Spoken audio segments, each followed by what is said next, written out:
this thing on. Okay. More COVID Chronicles. Oh, shoot, I think... I mean, it does set the tone. Okay, so to start off, this post is not about smoking weed while sheltering in place. It's about actual baking. So if you're you're a ganja aficionado looking for hot tips on how to score the kind green bud, you're on the wrong blog. Fortunately, I have the vlog version because if you're high right now, you would never make it to the end of this post. So kicking it off here, as we shelter in place, it's natural to think there must be more to life than working from home and watching Schitt's Creek and Stranger Things. So why not learn to bake? In this post, I'm going to provide some advice on how to source your ingredients during this... could you hand me that? I'm sorry. How to source your ingredients during these trying times, and I'm going to walk you through some tried and true recipes and share some expert techniques.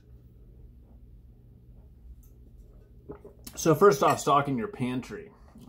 Stocking up on baking supplies is going to be especially difficult during the pandemic because of all the hoarding that's going on. Entire baking aisle has been ransacked. There's no flour, there's no sugar, there's no yeast. As if people even knew how to bake. So this is what happens when everybody's garage is already packed to the gills with extra toilet paper they don't need, but they still feel like they got to do something. So if you can't find cake flour in the aisles, but you do have all-purpose, I've got a handy tip from the Joy of Cooking. Cake flour is made of soft wheats, and their delicate, less expansive gluten bakes to a crumblier texture. Although... Oh, thanks. Although you will not get the same result. In emergencies, you may substitute a cup minus 2 tablespoons of sifted all-purpose flour for 1 cup of cake flour. So take note. It says right there on the Joy of Cooking that you can only make this substitution in emergencies. Well, guess what? The U.S. has been formally declared to be in a state of national emergency, so you may make the substitution. Nobody's going to come after you. You are within your rights. But what if you can't even find regular flour? Well, just keep looking, and do not, in desperation, resort to gluten-free flour. With all this coronavirus craziness, haven't you suffered enough?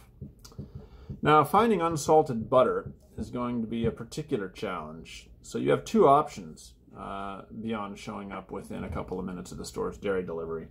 Number 1, you could go ahead and buy salted butter. I mean, how bad could it be? Surely a little salt never hurt a baked good. Just use less added salt in the recipe. And if it doesn't call for any, maybe put in some more sugar. I haven't actually tried this. But now, the second thing you could try is take off your damn surgical mask for a few seconds, let your glasses unfog, and then stare really hard at the shelves. So you look all around. First you scan left to right, then maybe you start in the middle and kind of scan in an expanding spiral. And after your eyes have roamed around long enough, they'll get so tired they'll be unable to focus, and then you'll just sort of zone out. Kind of looking at one of those magic eye auto stereograms. There's a word. Auto stereograms. You know those things you stare at and the picture looms up. And then suddenly you'll see it. A block of super fancy Irish unsalted butter that costs like $9 for half a pound. There it is. In fact, there's 2 boxes left. Buy them both. It's a total ripoff. But remember, your 401k has lost like $300,000 in the last 2 months, so it's all monopoly money now. Just get that butter. Now, yeast can be even harder to find right now, so there's 2 ways forward. One of them, you could phone your mother-in-law, and she'll actually mail you some. This puts her at risk, though, because she has to go to the post office, because the mailman is not going to pick up outgoing mail. Oh, jeez. Thank you. Yeah, so the other option is you could borrow some yeast from a neighbor. Remember, though, you can't just walk over there and ring the doorbell. You're going to have to stake the place out. So just stand in the driveway for as long as it takes for somebody to come out, knowing this could be days. And I know that's kind of crazy, but do you want to bake or not? Now, if your neighbor doesn't recognize you, back up an extra 6 feet and take your mask off momentarily. If you're still not recognized, it's because your hair has gone gray for the first time due to the salons being closed. So loudly announce yourself by name, but for God's sake, put your mask back on first, because a loud voice is more readily, transmit the coronavirus. You know what? I don't think this will go over the internet. Better safe than sorry, dude. Well, yeah, maybe. So, yeah, instruct your neighbor just to leave the loner yeast on your porch for you to retrieve later. Now, you might be thinking, why don't I just get yeast from Amazon? But, you know, think about it. This is Amazon's finest hour. They couldn't have engineered a better way than COVID-19 to finally gratify their rabid appetite for total retail domination. Don't let this pandemic be the death blow to all small businesses. Save that Prime membership for when things are back to normal. Now, if you run out of baking powder, that's actually not so big a deal. You can make your own. It's even easier than homemade hand sanitizer. All you do is substitute for each teaspoon of baking powder, half a teaspoon of cream of tartar, a third teaspoon bicarbonate of soda, and an 1/8 teaspoon salt. But don't try to store this. Use it right away. And don't get all clever and add Drano or Comet thinking that'll protect you from the coronavirus. It won't, and your baked goods will taste like store-bought.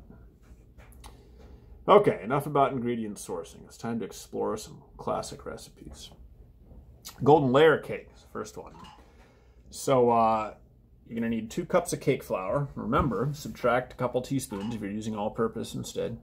You'll need 2 teaspoons of double-acting baking powder, 1/4 teaspoon salt, half a cup butter, a cup of sifted sugar, 3 egg yolks, teaspoon vanilla, 3/4 cup milk, some lemon custard or raspberry jam, whipped cream, whip it yourself, not from a can, and 2 small children. So have all the ingredients at about 70 degrees, except the children, who should be at about 99. Sift the flour, re-sift with the baking powder and salt. Now, at this point in the preparation, the 2 children should come running through the kitchen, fighting as they go, and knock the mixing bowl from your hands. About half the dry ingredients should end up on the floor, and so using the kind of right-brain, gut-fueled math that chickens employ when they bob their heads while walking, figure out how to add back in the right combination of dry ingredients to replace what you lost. Now cream the butter, work in the sugar and egg yolks, add the vanilla, and mix together all the ingredients gradually in 3 parts, alternating with the milk. Though at this point, you're too furious to readily follow these directions. Everything's kind of become a blur, in fact. So you'll stir the batter until smooth. You're going to bake it in 2 greased layer pans about 25 minutes at 375 degrees. And when both you and the cake have cooled off, you're going to take a long serrated knife and you're going to slice off the convex part of each layer so they'll be flat. So take off the, take off the part of the cake that you cut off and shovel that into your mouth. Holy shit, you'll say, that's amazing. This will be the best cake ever. And trust me, your kids are going to come running in when they hear you talking, and they're going to be shoveling it into their mouths, just the cut off bits, and no one's going to believe how phenomenally good this is. Now, as if it were even necessary at this point, you're going to assemble the whole thing with the layers and the custard and the whipped cream all over the top. Now, if you don't have 2 small children, and don't dump half your dry ingredients on the floor, and just follow the basic recipe, will the cake still turn out? It will be okay. Just okay. For it to work right, you need the accident to happen. Don't ask me why. All right, next up, sugarless chocolate cake. You're going to need 10½ ounces of unsweetened chocolate, 10½ ounces of unsalted butter, or regular butter in a pinch, 6 eggs, ½ cup almond flour, and 1 cup of powdered erythritol. You're going to melt the butter and the chocolate. You're going to beat the eggs until foamy. Then you're going to add the sweetener in the mix. Add the butter and the chocolate along with the almond flour. And then you're going to stir it until it's just combined. Don't whip it up, just combine it. You're going to bake that in a greased pan at 350 degrees for about 30 minutes. When it's cooled, dust it with cocoa powder, and then throw the whole damn thing into the garbage. Your kids protest, shriek at them. People are dying, and you're all broken up about not getting to eat a stupid cake that's totally disgusting anyway due to not having any sugar? Really? That ought to teach them a lesson, the little bastards. All right, here's a favorite, scones. You're going to sift together in a large bowl 1 3/4 cups sifted all-purpose flour, 2 1/4 teaspoons double-acting baking powder, a tablespoon of sugar, 1/2 teaspoon of salt. You're going to cut into these ingredients until the size of small peas using a pastry blender or 2 knives, 1/4 cup of cold butter. Wait a second. Cut into them, size of small peas, 2 knives? Sounds like a lot of hassle. Look at the ratio of ingredients. You got a single tablespoon of sugar and a 1/4 cup of butter. Scones are ridiculous. If you think these things are worth the heart attack that they're inevitably going to cause, why don't you just peel a stick of butter? Eat it like a damn banana. Go ahead. You've earned it. Oh, check that out, huh? All right. Next, Uncle Max's 2D biscuits. So you're going to sift together 1 3/4 cups sifted all-purpose flour, 1/2 teaspoon salt, 2 teaspoons double-acting baking powder, 2 teaspoons sugar, and 1/2 teaspoon baking soda. You're going to cut in a 1/4 cup lard, yeah, baby, or 5 tablespoons unsalted butter. So you're going to add and lightly mix 3/4 cup of buttermilk. So you turn the dough onto a floured board. You're going to knead it gently for 30 seconds. Pat the dough until it's a 1/4 inch thick. Cut with a biscuit cutter. You're going to bake that for 10 to 12 minutes. Note that the biscuits will not rise due to the yeast being dead. It expired in 2012. What the hell were you thinking? Didn't I give you 2 perfectly good sources for obtaining fresh yeast? These biscuits will be so flat, you'll practically lose sight of them when you turn them sideways. But serve them anyway and tell your family it's matzo. All right, next, Mom's Amazing Boule. So note, the ingredient quantities here are for a 4-quart Dutch oven. That's that kind of shallow enameled cast iron covered pot that costs like $1 gazillion. Now, if you don't own one of these, now would be a great time to buy one online. I mean, what else are you going to spend your money on right now? All right, you're going to need 3 cups of flour, 1/2 teaspoon non-dead or undead yeast. All right, 1 1/2 teaspoons sea salt, 1 1/2 cups warm water. And first you're going to dissolve the yeast in the water. Now, if you're not sure your yeast is alive, take some more of it from the package, put it in warm water with a little sugar, and wait for 5 or 10 minutes.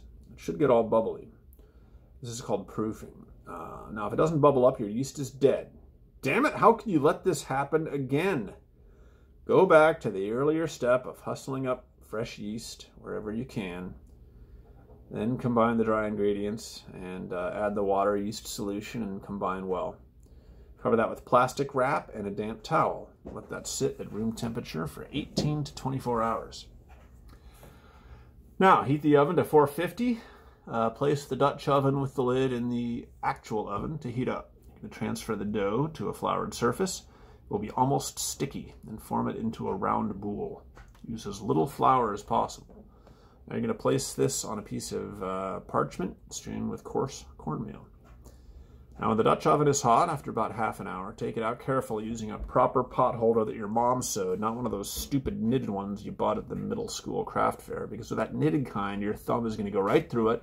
You'll burn the crap out of yourself, causing you to drop the Dutch oven on the floor, barely missing your toes due to your cat-like reflexes. And then it's going to dent the hardwood floor because the Dutch oven weighs like 1 gazillion pounds. When you're done cussing and running cold water over your thumb, you're going to place the dough with the parchment into the Dutch oven. Put the lid on and slide that into the oven. Reduce the heat to 425, bake for 30 minutes. Remove the lid and bake for another 15 minutes until nicely brown. Cool that on a rack, cover it with a towel. Eat that with good butter, salted butter perhaps, just to use it up, or because eating that salted butter gives you a smug feeling, knowing that you could buy more salted butter easily enough. Though deep down inside you're wondering, how did we get to this place where you can get a smug feeling just from eating butter? This is my ice plant that my assistant is reminding me needs water, apparently. Other notes. Did I forget something? Like kneading the bread? Whoever heard of bread dough you don't need to knead? Believe it. You really only need this dough for about 10 seconds before forming it into that round. Also, you can slash the dough into a pattern just before baking if you wish. Optionally, you could give this a second rise of 2 or 3 hours before baking. Or you could add a tablespoon of vinegar to the dough just before your first rise. If your Dutch oven is larger than 3 or 4 quarts, you need to adjust the recipe accordingly so your bread's not too flat. And here is what this looks like. I mean, is that not just amazing? Okay, calzone. So for this one, you're just going to follow... Something went wrong. Please try again. Boy, I'll say.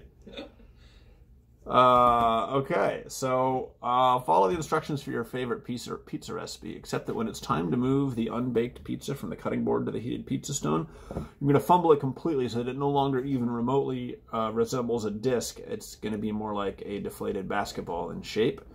So I will cover any gaping holes with bits of dough, performing dough grats by harvesting from other parts of what is now, let's face it, a calzone. Lower the oven heat because this bad boy is going to have to bake slowly for a long time so the middle isn't raw. Now, would it help to stuff some ricotta in there? No, I think you've caused enough damage already. All right, virtual baking. This one's simple. Just binge watch the Great British Bake Off while practicing calligraphy. Okay, and now, here's a favorite. The flourless chocolate cake. It's a great recipe for when you can't buy flour, duh. You're going to need 3/4 cup unsalted butter, 12 ounces of bittersweet baking chocolate, 6 eggs, 1¼ cups sugar, teaspoon of salt, teaspoon of vanilla, and you're going to need Haagen-Dazs vanilla ice cream. And I specify that brand because it's almost the only one you can get now with real vanilla and no natural flavors, by which the food industry means artificial flavors. And finally, some brandy or chocolate liqueur. So you're going to chop the chocolate into 1/2-inch pieces, put that in a saucepan with the butter, and cook that over low heat until it's nicely melted. Let this cool until it's room temperature. And while that's cooling, you're going to beat together the eggs, vanilla, salt, and sugar using an electric mixer at full blast. It should be thick enough to form little crests, more like waves than dunes.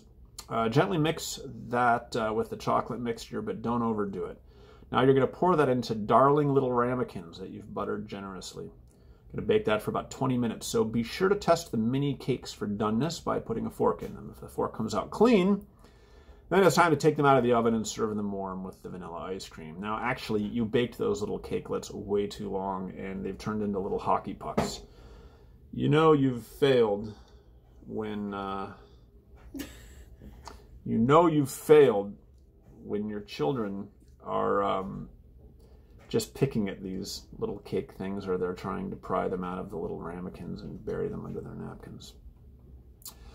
So after a reasonable period of mourning, perhaps a week is enough since pandemic time seems to crawl by so slowly, you're going to try again with a whole new batch of ingredients. This time, take the little cakes out of the oven a lot earlier so they're almost still a liquid. They should jiggle just a little. So again, you're going to serve them warm. Now they're underdone, but you've already added the ice cream, so it's a little late to put them back in the oven. So instead, you're going to drizzle them with 2 to 3 tablespoons of the brandy or liqueur, and then you're going to drink a large tumbler of it neat. See, your stupid cake is getting better already. Next, you're going to leave your rapidly puddling dessert at the table. You're going to abandon your family sitting there. You're going to take that bottle of brandy or liqueur with you to the living room and binge watch The Tiger King. Now you're sheltering in place.